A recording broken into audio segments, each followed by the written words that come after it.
Ito ang The Strongest Job is apparently not a hero or a sage, but an appraiser, Episode 1 hanggang Episode 3, compressed recap version. Kung gusto mong balikan ng specific na part ng story, pwede mong piliin kung anong episode ang papanuorin mo gamit ang timestamp sa channel. Nagsisimula ang kwento kay Habiki, isang binata na tumatakbo para sa buhay niya sa isang bakanting lambak habang hinahabol ng isang kakaibang kunhong may sungay. Wala siyang ideya kung paano siya napunta roon o kung ano ba talaga ang humahabol sa kanya, kaya sobrang biglaan at nakakalito ang sitwasyon.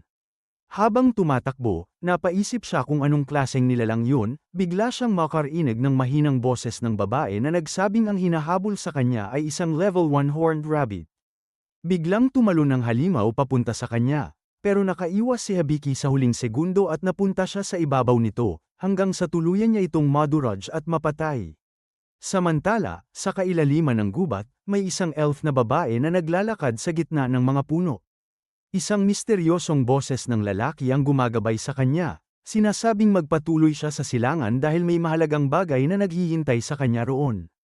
Bumalik tayo kay Habiki, nakahinga siya ng maluwag matapos makaligtas, pero wala pa rin siyang ideya kung nasaan siya o kung ano yung narinig niyang boses. Nang tingnan niya ang phone niya, wala itong signal, kaya tuluyang nawala ang pag-asa niyang makahingi ng tulong. Sinubukan niyang kumbinsihin ang sarili na guni-guni lang ang lahat. Nagsimula siyang magutom at naisip kainin yung napatay niyang kuneho, pero umatras siya agad dahil hindi niya sigurado kung ligtas ba itong kainin. Biglang nagsalita ulit ang boses at ipinaliwanag na ang horned rabbit ay isang high-grade delicacy at masarap daw itong iluto sa stew. Dahil doon, napaisip si Habiki at nagdesisyon na dalhin na lang muna ang bangkay, kahit medyo nandidiri pa rin siya. Napansin niya na ang boses ay sumasagot lang kapag may tinatanong siya. Kaya sinubukan niya itong eye test, nagtanong siya tungkol sa backpack niya. Sagot ng boses, gawa raw ito sa materyales na hindi umiiral sa mundong ito. Dito niya naisip, pwede rin kaya siyang eye scan. Nang itanong niya ito, biglang may lumabas na parang screen sa harap niya na nagpapakita ng kanyang stats. Tama ang pangalan at edad niya, pero nagulat siya sa nakalagay na trabaho, appraiser, provisional, isang bagay na wala siyang ideya. Dahil normal lang naman siyang high school student bago ito. Tinawag niya ang boses at tinanong kung sino ito. Sagot nito, siya ang kanyang status support, pero hindi raw siya pwedeng magbigay ng personal na impormasyon. Hindi natuwa si Habiki sa sagot, pero medyo gamaan ang pakiramdam niya nang makita kung gaano karaming skills ang pwede niyang matutunan. Interesado siya sa expert skill, kaya sinubukan niya agad gamitin, pero walang nangyari. Kaya naisip niyang simulan na lang ang tutorial, pero sinabi ng boses na nagsimula na ito kanina pa. Lalong nalito si Habiki, pero pinabayaan na lang niya muna. Sinubukan niya ang world map skill, at may lumabas na hologram sa harap niya. Pero nang tingnan niya ito, napagtanto niyang hindi pala ito tunay na mapa, trace lang ito ng dinaanan niya. Doon niya na-realize na paikot-ikot lang pala siya sa buong oras. Gamit ang impormasyong yun, inayos niya ang direksyon niya at nagpatuloy sa paglalakad. Pagsapit ng dapit hapon, may nakita siyang kalsada sa ibaba. Dahil sa sobrang excitement, nadulas siya at bumagsak ng diretso sa batong daan. Habang bumabangon siya, biglang inanunsyo ng boses na nakakuha siya ng title na Castaway in an Ice Sky. Nalito siya sa ibig sabihin nito. Habang nakatayo si Habiki, biglang may higanteng halimaw na lumitaw sa harap niya. Halos mawala na siya ng pag-asa. Pero sa isang iglap, may sumulpot na magic arrow mula sa kung saan at agad nitong pinabagsak ang halimaw.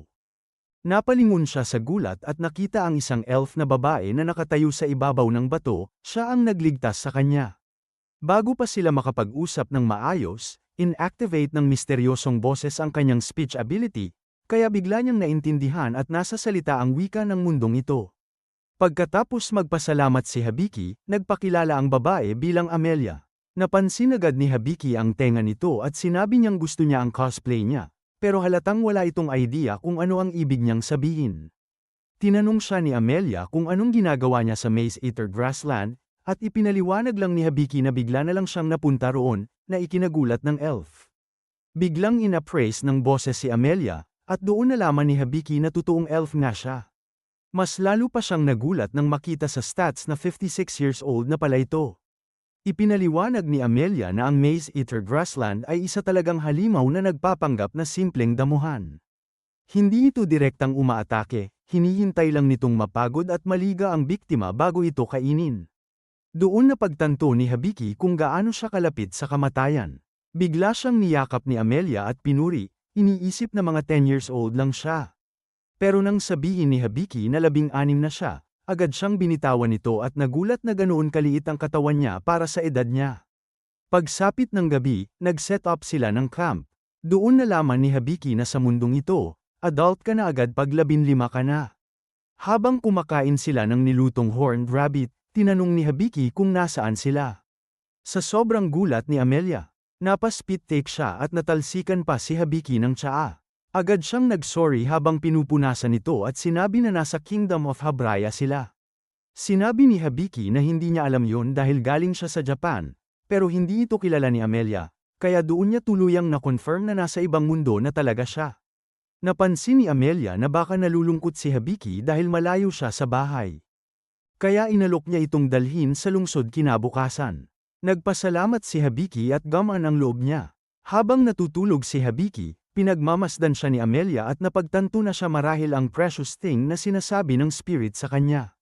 Maya-maya, nakatulog na rin siya. Sa panaginip ni Habiki, naalala niya ang dati niyang buhay, lalo na ang masasayang sandali kasama ang 3 pinakamalapit niyang kaibigan, sina Amain, Kayoyuko, at Tiki, sa diner kung saan nagtatrabaho si Amain. Kahit lagi nilang tinutukso ang height niya, mahalaga pa rin sila sa kanya. Pagkatapos, nag-shift ang panaginip niya sa mismong araw na napunta siya sa mundong ito, nagising siya at agad chinek ang phone niya. Iniisip kung gaano na siguro nag-aalala ang mga kaibigan niya. Tumingala siya sa langit at nakita ang mga kumikinang na berdeng hugis. Ipinaliwanag ng boses na yon ay isang protective barrier na ginawa ni Amelia para bantayan ang paligid. Doon tuluyang tinanggap ni Habiki na totoo ang magic at nasa ibang mundo na talaga siya. Dahil doon, nagtanong siya tungkol sa trabaho niyang appraiser, provisional. Ayon sa boses, ito ay isang job na ibinigay ng Diyos na may rarity rank na B, at nagbibigay ng kakayahang i-appraise o makita ang abilities at traits ng kahit anong target. Medyo overwhelmed pa si Habiki sa lahat ng nalalaman niya, kaya pinili na lang niyang matulog ulit. Kinabukasan, nagising si Amelia habang iniisip ang nangyari kahapon, kung paano niya nailigtas si Habiki at nakasama ito magdamag. Maya-maya, nagising na rin si Habiki, at sabay silang umalis papunta sa pinakamalapit na bayan, ang Lel. Habang naglalakad sila sa gubat, sinabi ni Amelia na aabutin sila ng mga 1.5 araw bago makarating doon. Habang naglalakad sila, sinabi ni Amelia na may mga halimaw sa paligid, pero huwag daw mag-alala dahil poprotektahan niya si Habiki. Nagulat pa siya nang malaman na nararamdaman ni Habiki ang presensya ng mga ito, at ipinaliwanag ni Habiki na dahil yun sa world map skill niya. Lalong nabigla si Amelia nang marinig yun, dahil ang skill na yun ay may AAA rarity, sobrang bihira. Pero nang sabihin ni Habiki na isa siyang appraiser, provisional, parang hindi naman siya na-impress at tinuring lang niya itong parang biro. Hindi rin maintindihan ni Habiki kung bakit big deal ang world map, dahil para sa kanya, ipinapakita lang naman ito kung saan siya dumaan at kung may kalapit na halimaw. Naiinis si Amelia sa sobrang simpleng tingin niya rito, para sa kanya, napaka-importante nito para manatiling buhay. Sinubukan ni Habiki gamitin ang skill at nakita niya na may crystal horned rabbit sa malapit. Pagkarinig nito, biglang na-excite si Amelia dahil sobrang rare daw nito at pwedeng ibenta ng hanggang 200 gold coins. Agad niyang hinayla si Habiki at sinabing eyelid siya papunta roon. Sinundan nila ang rabbit mula sa malayo habang ginagamit ni Amelia ang magic niya para itago ang kanilang tunog at amoy. Hangang-hanga si Habiki dito at pinuri siya, pero binalik ni Amelia ang papuri, sinabi niyang mas amazing si Habiki dahil sa world map skill niya, at na kahit nun combat ang pagiging appraiser, napaka-importante niya sa kahit anong adventurer party. Ipinaliwanag pa niya na kung sasali si Habiki sa isang party, nasa likod lang siya para mag-support habang ang iba ang lumalaban sa harapan. Gusto sana ni Amelia na yayain siyang mag-party, pero nahiya siya. Kaya nagdesisyon siyang ipakita na lang ang galing niya para si Habiki na mismo ang mag-aya. Kinuha niya ang bow niya at naghanda bumaril, pero napansin ni Habiki na wala siyang arrow. Doon ipinaliwanag ni Amelia na ang job niya ay spirit archer, kaya kaya niyang gumawa ng arrow gamit ang hangin. Pinakawalan niya ang isang spirit arrow, pero sa huling segundo, nakaiwas ang rabbit. Nagulat siya dahil may escape skill pala ito na nagpapabilis ng pag-iwas. Pero nang malaman ni Hibiki na hindi kayang gumamit ng skill ang rabbit habang umaatake, may naisip siyang plano, gawing pain ng sarili niya para magkaroon si Amelia ng malinaw na shot. Duda si Amelia sa plano, pero sinabi ni Hibiki na hindi naman matalino ang rabbit base sa appraisal niya. Biglang may tumayong mga pader na bato sa paligid ng rabbit, na naglimita sa galaw nito. Nakita nito si Hibiki na nakahiga sa bato at agad itong sumugod ng walang pag-iisip. At isang tira lang, patay agad ang rabbit. Nagulat si Amelia na gumana ang plano. Dahil sa pag-block ng lahat ng ruta gamit ang bato, napilitan ang rabbit na dumiretso kay Hibiki, at dahil mukhang harmless siya, hindi ito nagdalawang isip umatake. Biglang nag-notify ang boses kay Hibiki na nag-level up ang skills niya. Naikinagulat niya dahil si Amelia naman ang pumatay. Ipinaliwanag ni Amelia na ginamit niya ang appraisal skill sa buong laban at inilagay pa niya ang sarili niya sa peligro bilang pain, kaya deserve niya ang level up. Samantala, sa langit, masayang pinapanood ng Diyos na nagdala kay Hibiki ang kanyang progreso. Pero pinaalala niya sa sarili niya na tutorial pa lang ito, mahaba pa ang landas na tatahakin ni Hibiki. Lumipat ang eksena sa Adventurers Guild, kung saan may isang babae na nagngangalang Ival na katatapos lang magparehistro bilang adventurer. Itinuro siya ng receptionist sa job board, pero sinabi ni Ival na may target na siyang quest. May hinahanap siyang isang bagay, isang napakahalagang bagay. Matapos nilang mapabagsak ang Crystal Horn Rabbit, sa wakas ay narating ni Hibiki at Amelia ang lungsod ng Roel. Dahil sobrang kapansin-pansin si Hibiki, parang ilaw sa dilim, agad siyang tinakpan ni Amelia gamit ang kapa nito para hindi siya mapansin ng iba. Plano nilang ibenta ang sungay ng halimaw, at sa kikitain nila, makakabili na sila ng mas maayos na damit. Kinahapunan, dumiretso sila sa Adventurers Guild. Pagpasok pa lang, napansin agad sila ng mga veteranong adventurers. Nagulat sila na may kasama ng bago si Amelia. Sa totoo lang, para sa kanila, mukhang hindi seryoso ang tandem, isang elf at isang clueless na bata. Pero may isang dumaan na mukhang bihasa na adventurer ang nagbigay ng kaunting encouragement kay Hibiki. Sinabi nitong magiging maayos ang takbo niya sa field. Kahit papaano, nabawasan ang kaba ni Hibiki kahit tinatreto pa rin siyang parang bata ng iba.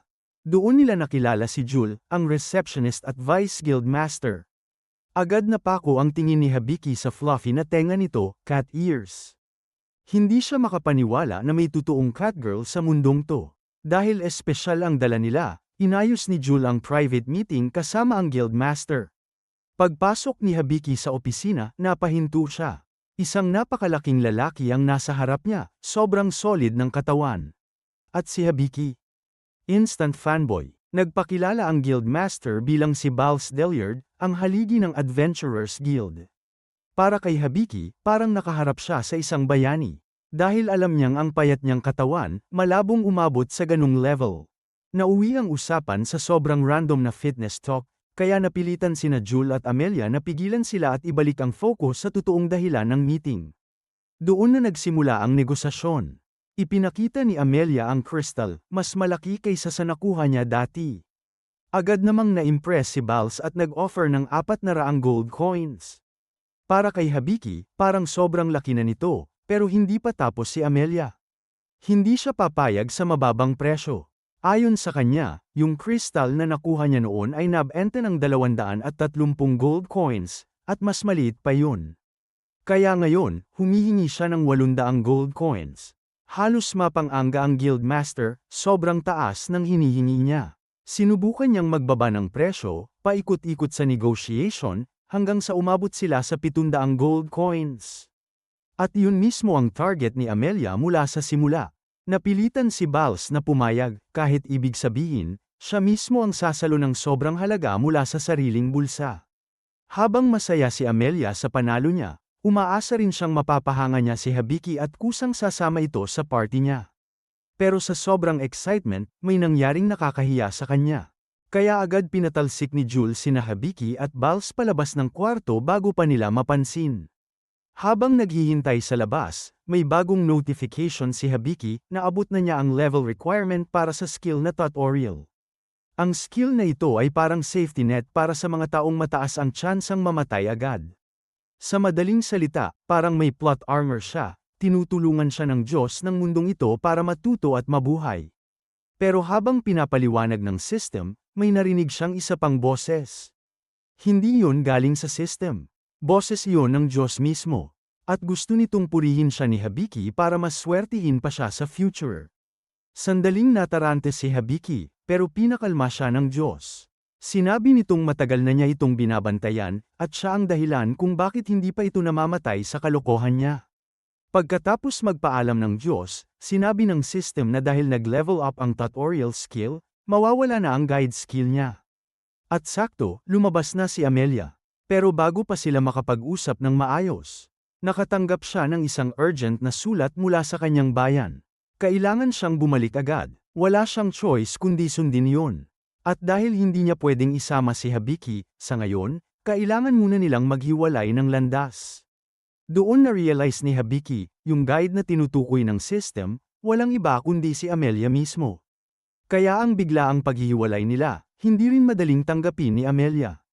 Alam niyang baguhan pa lang si Habiki, at siguradong mahihirapan itong makibagay sa lungsod. Kaya bago pa siya umalis, kinausap na niya si Jul para bantayan si Habiki. Inayos na rin niya ang matutuluyan nito sa ina Smiling Goddess. Bago sila tuluyang maghiwalay, inalok ni Habiki na ibalik na ang kapa ni Amelia, lalo na't halos kada 5 segundo ay napapahiya ito sa suot niya. Pero sa sobrang hiya, bigla na lang tumakbo si Amelia palayo. Bigla siyang nabangga ng isang babae sa may gate ng lungsod. Ang pangalan niya ay Ival. Pagkakita pa lang sa elf ears ni Amelia, agad na itong nagkaroon ng interes sa kanya. Tinanong niya kung pauwi na ba si Amelia sa kaharian ng Fenote, ang lugar kung saan karamihan ng mga elf ay nakatira. Sa sagot ni Amelia, lalo pang na-curious si Ival. At sa isang iglap, nagbago siya ng plano, sumama na lang kay Amelia. Halatang may tinatago si Ival. Samantala, si Habiki, mag-isa na naman. Buong araw siyang natulog, at mula noon, hindi na niya narinig ulit ang boses ng Diyos. Nang tanungin niya si Jul tungkol sa posibilidad ng ibang mundo, sa halip na sagutin ng maayos, itinuro pa siya sa isang house of pleasure. Kaya napagdesisyonan na lang ni Habiki na sarilinin ang sikreto niya tungkol sa ibang mundo, ayaw niyang magmukhang kainahinala. Maya-maya, pumasok ang innkeeper na si Tanya at inalok siya ng hapunan. Doon naisip ni Habiki, hindi siya pwedeng umasa lang sa perang nakuha nila. Kailangan niyang maghanap ng trabaho bago maubos ang funds niya mula sa Crystal. Kaya binuksan niya ang status system at tinanong kung anong klaseng trabaho ang bagay sa kanya. At gaya ng inaasahan, hindi siya pwede sa combat. Pero napansin niya, may mga bagong skills na na-unlock. Isa dito ang medical book. Ayon sa system, kaya nitong turuan si Habiki ng kahit anong medical procedure. Pinilit siya ng system na tapusin ang buong libro nang walang pahinga. Sa kabilang banda, sa labas ng lungsod, magkasama na sina Amelia at Ival. Habang naglalakbay, halos si Habiki lang ang bukang bibig ni Amelia. Dahil dito, napaisip si Ival, parang nahulog na yata sa pag-ibig ang elf. Pero naputol ang usapan nila nang makita ni Amelia ang isang pamilyar na mukha sa di kalayuan. Si Stalia, ang chef maid niya. Halatang sobrang protective siya, at agad niyang napansin na may kakaiba kay Ival. Pero si Amelia, wala pa ring duda. Para sa kanya, si Ival ang unang taong kusang sumama sa kanya. Balik sa lungsod, natapos na ni Habiki basahin ang buong medical book. Pagkatapos, sa lahat ng oras na to, iisa lang ang kasama niya, ang boses ng status system. Kaya naisip ni Habiki, bigyan ito ng pangalan. Tinawag niya itong Sapo. Pagbalik niya sa Adventurers Guild, isang kaguluhan ang bumungad sa kanya. Yung adventurer na si Jade, ang taong nagbigay sa kanya ng lakas ng loob noon, ngayon ay nasa bingit na ng kamatayan. Wala na itong malay, putol ang kanang braso, at halos maubos na ang dugo niya. Nagpapanik ang party niya, kailangan nila ng tulong ng guildmaster para mapigilan ang pagdurugo. Pero wala si Bals. Sa isang iglap, napatingin si Habiki sa kondisyon ni Jade. At doon niya naisip, kaya niyang tumulong. Gamit ang bagong medical skill niya, sinubukan niyang humanap ng paraan para iligtas ang lalaki. Sa una, nagduda ang ibang adventurers. Isang appraiser lang siya, ano bang alam niya? Doon niya natuklasan ang tunay na problema. Hindi lang basta sugat, nalasan si Jade ng Death Poison. Isang nakamamatay na laso na nagpapahirap pigilan ang pagdurugo. Agad nagbigay ng solusyon si Sapo. Ang tanging paraan para maligtas siya ay gamit ang dalawang high-level healing magic, Hyper Cure at Perfect Heal. Problema, kailangan nito ng napakalaking mana. At si Habiki, may 56 na mana lang. Hindi sapat, kahit kaunti. Mas lalo pang lumala ang sitwasyon dahil wala ring ibang tao sa guild na kayang gumamit ng ganong klaseng magic. 4 na minuto na lang. Desperado na si Habiki, kaya naglabas si Sapo ng isa pang option. Ang technical skill, contract. Sa pamamagitan nito, pwedeng manghiram si Habiki ng mana mula sa ibang adventurers. Walang pag-aalinlangan, agad lumingon si Habiki sa mga kasama ni Jade. Nakiusap siya, kung gusto nilang mabuhay ang leader nila, kailangan nilang ibigay ang mana nila. Isa-isa, pumayag ang bawat miyembro. Unti-unting tumataas ang mana ni Habiki. At sa wakas, umabot sa kinakailangang level ang mana ni Habiki. Walang sinayang na oras. Agad niyang ginamit ang Hyper Cure. At sa isang iglap, hindi lang napigilan ang pagdurugo, kundi tuluyang gumaling ang katawan ni Jade. Sa wakas, nakuha rin niya ang sarili niyang hero moment.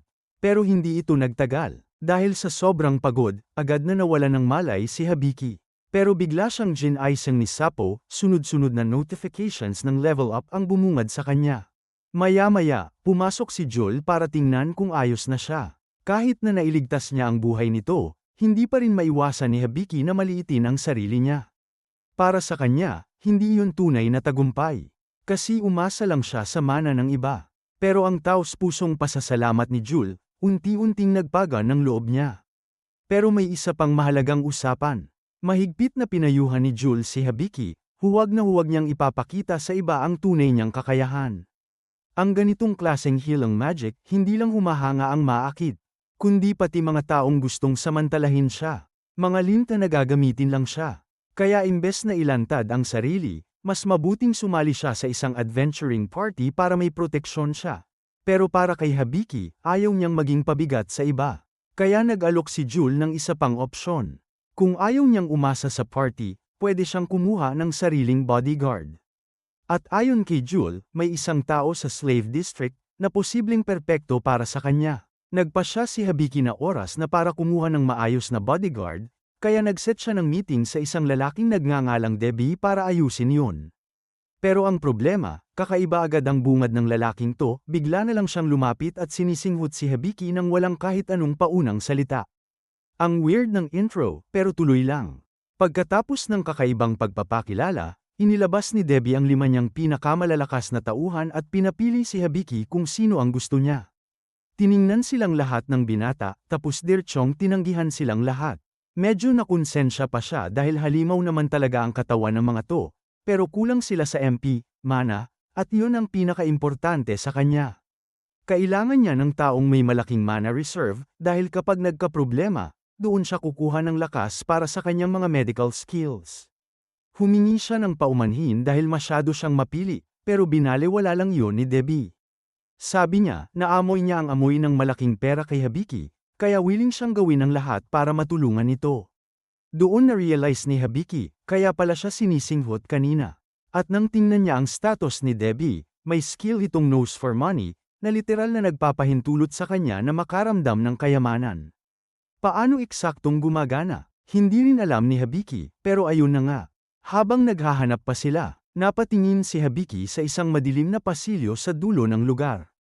Binalaan siya ni Debbie na komplikado ang mga taong nandoon. Hindi raw sila fit para sa laban o trabaho, at wala rin silang paraan para makabalik sa sariling bansa, kaya pinatira niya na lang bilang pabor. Nang marinig ni Habiki ang hindi makabalik sa kanilang bayan, may nag-click agad sa isip niya. Hiniling niyang dalhin siya roon. Pagdating nila, narating nila ang isang selda na may isang wolfman at isang batang babae sa loob. Agad nagpaliwanag si Debbie, hindi raw ito masama sa unang tingin. Dati silang may sariling kwarto, pero ilang araw na ang nakalipas, inatake ng wolfman ng isang bisita dahil akala niya nasa panganib ang bata. Hindi pagkakaintindihan yun, pero mula noon, sinisigawan na niya ang kahit sinong lumalapit. Kaya kinulong muna siya para sa kaligtasan ng iba. Sakto, sinabihan agad ng Wolfman si Hibiki na lumayas. Gets ni Hibiki kung bakit natatakot ang ibang tao sa kanya. Pero nang tingnan niya ang status nito, may kakaiba, may mga stats na nakatago.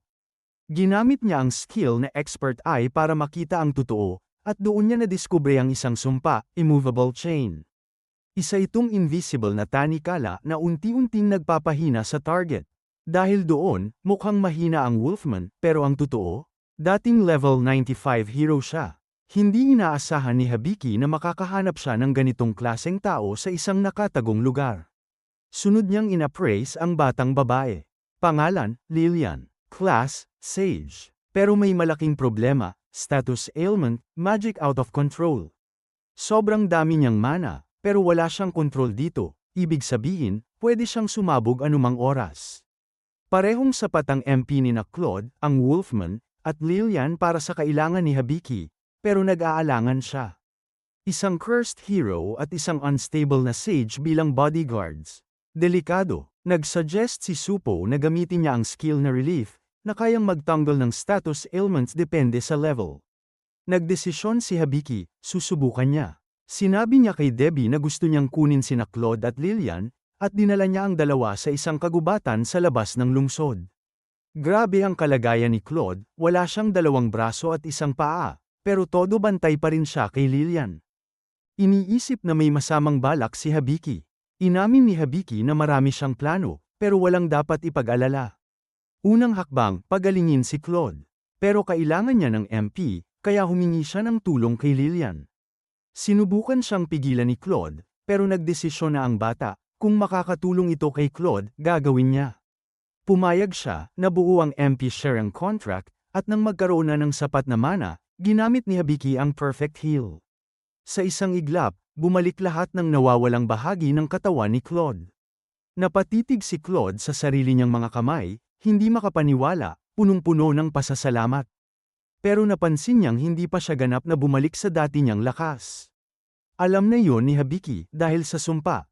Nagulat si Claude na alam ito ni Hibiki, dahil dapat ay invisible ito kahit sa pinakamagagaling na appraiser. Ipinaliwanag ni Hibiki na dahil sa Expert Eye, nakikita niya ang mga tinatagong impormasyon, kasama na ang nakaraan ni Claude bilang hero at ang potensyal ni Lillian bilang sage. Panahon na para harapin ang sumpa. Ginamit niya ang relief. Biglang lumitaw ang mga invisible na tanikala sa hangin, at may bumagsak na gunting mula sa itaas, pinutol ang isa sa mga ito. Isa lang, medyo nadismaya si Hibiki, pero level 1 pa lang ang skill niya. Kahit ganoon, ramdam na agad ni Claude ang unti-unting pagbabalik ng lakas niya. Sapat na yun para agad siyang manumpa ng katapatan kay Hibiki. Tinanggap ito ni Hibiki, at nagsuggest si Supo na gawing official gamit ang contract skill.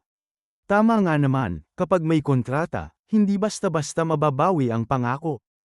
Isinagawa ni Claude ang panunumpa, nabuo ang kontrata, at lumitaw ang tatak sa kanilang mga kamay bilang simbolo.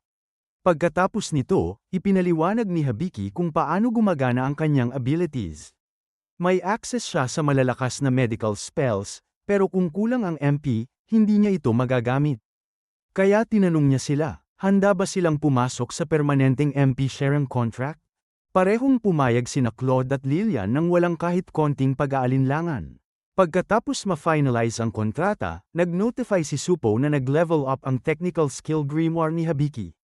Tatanungin pa sana ng binata kung ano ang ibig sabihin nito, pero naunahan siya ni Claude, may napansin daw siya kanina pa. Paminsan-minsan, nakikita raw niya si Hibiki na nakatingin sa kawalan at parang may kausap mag-isa. Gusto niyang malaman kung okay lang ba siya.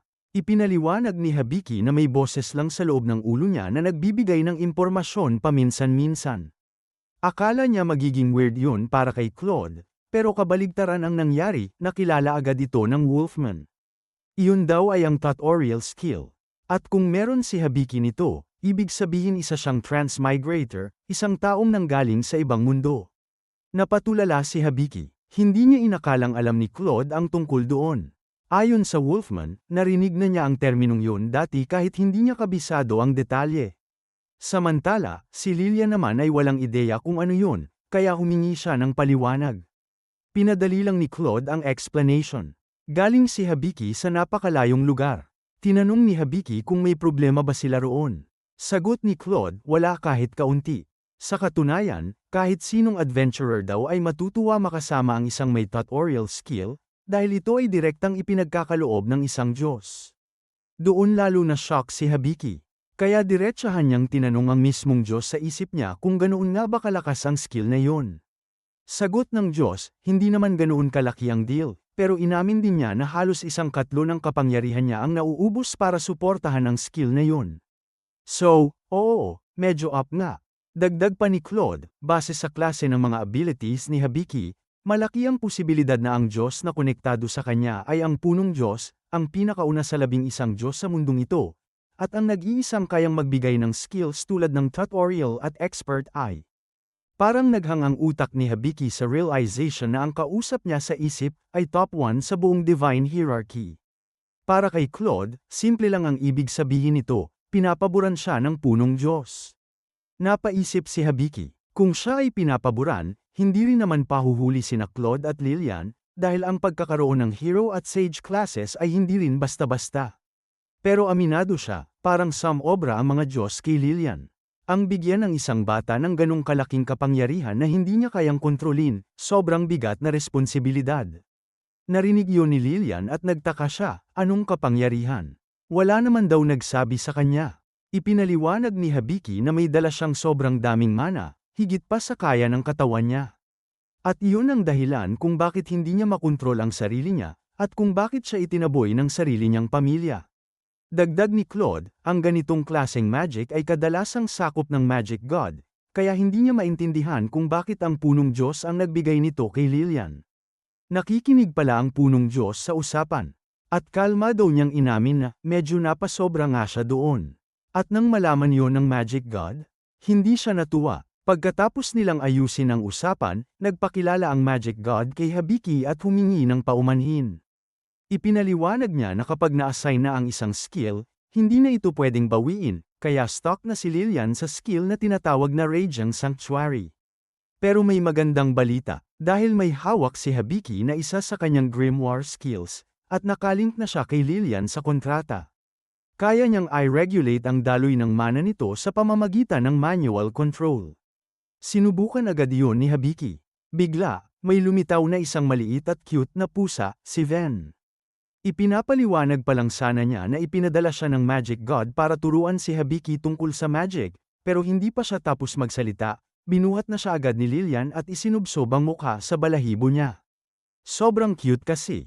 Sumali pa si Hibiki sa paglalamang, habang si Claude naman ay nakatayo lang sa gilid, may mukhang naiiwan at hindi okay doon. Nang matapos ang moment, tinanong ni Hibiki si Ven kung paano gamitin ang magic. Sagot ni Ven, siya mismo ang grimoire, ibig sabihin siya ang bahala sa pagcast ng spells para kay Hibiki. Nagpasalamat si Hibiki, at binigyan pa siya ng isa pang headpat. Doon na napuno si Claude.